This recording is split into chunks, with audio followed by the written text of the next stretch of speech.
This incredible story took place in Kenya. Kenneth Ole Nashu, an experienced ranger, along with his team, was patrolling Amboseli National Park, located near the Tanzanian border. His main responsibility was to monitor the elephant population and protect the herd from poachers. The elephant group included about 40 animals, and everyone was excited to learn that one of the females, named Peru, was pregnant. The team eagerly awaited the arrival of a new member to the elephant family. However, Peru would need to face the challenges of pregnancy, a long and delicate process lasting almost 22 months. Since Amboseli National Park is not a zoo, veterinarians did not have the ability to perform the medical exams they would have liked for Peru. Instead, they observed her from a distance, paying close attention to her behavior and noting any unusual signs. Peru began to isolate herself, even from her firstborn daughter. While this wasn't completely abnormal, what truly worried them were the signs of bleeding. The rangers noticed a significant loss of blood over several days and feared a possible miscarriage. Given Peru's age, this could pose a serious threat to her health.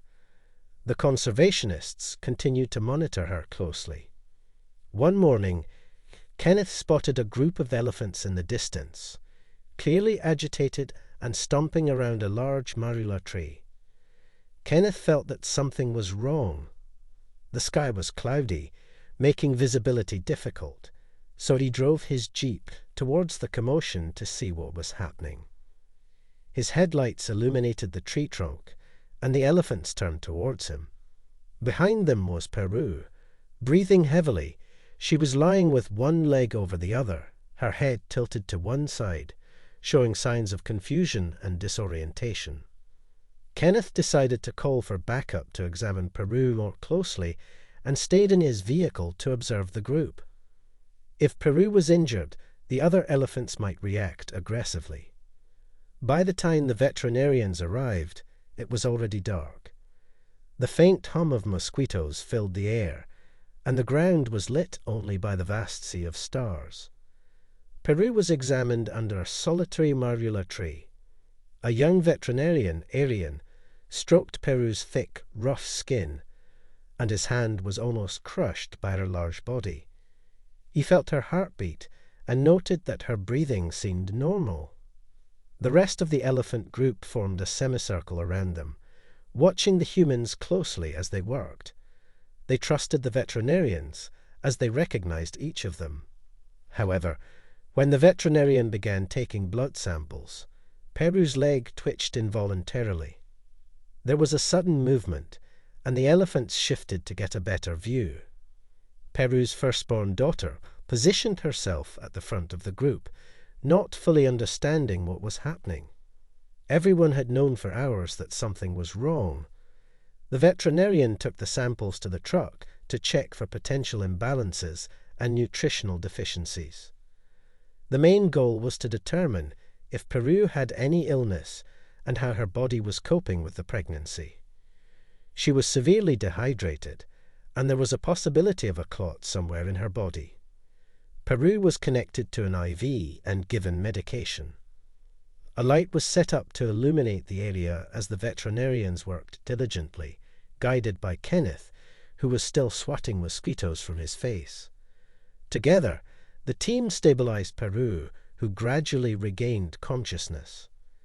The good news was that there were no signs of a deadly disease, but the source of her problem was still unknown, which increasingly worried Kenneth. That night, he decided not to leave Peru alone and slept in his jeep, trying to rest whenever he could. Every time he noticed the elephants moving, he would wake up, start the car, and follow their trail wherever they went.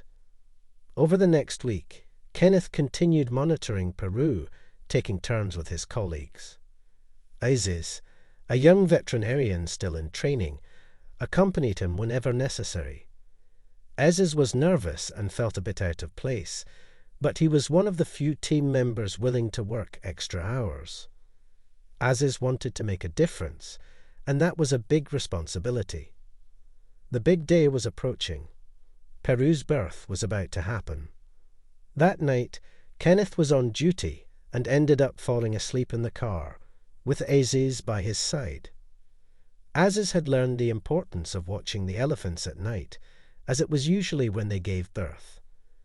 The area was dimly lit by the vehicle's headlights. Using binoculars, Aziz kept a close watch on the elephants and noticed that Peru began to grow restless and stood up. He shook Kenneth's arm and informed the leader that the moment had come. Kenneth rubbed his eyes, yawned, and took the binoculars from Aziz. "Good observation," he told the young colleague. Now, both hoped everything would go well. Suddenly, the head and legs of a small elephant appeared. It was an incredible moment. Aziz had never witnessed an elephant birth live before. In less than half an hour, everything was over.